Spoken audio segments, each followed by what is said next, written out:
इसमें कोई शक नहीं कि किताब बेहतरीन दोस्त है।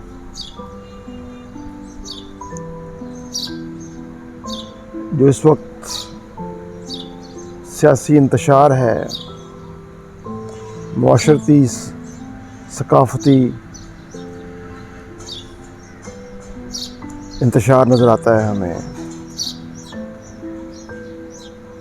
पूरी कौम यूँ लगता है जैसे एक नफसियाती किस्म के, जज्बाती किस्म के हिजान में मुब्तला है। इनको समझने के लिए तारीख़ का मुताला बेहद ज़रूरी है। और मेरे स्टूडेंट्स भी और अहबाब जानते हैं कि मैं तारीख़ का तालिब इल्म हूँ।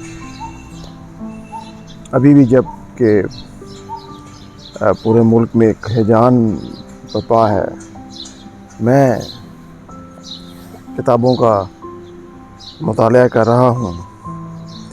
और एक भुट्टो साहब की किताब जो उन्होंने काफ़ी अर्सा बैन रही इस मुल्क में, वो उसका मुताला कर रहा हूँ।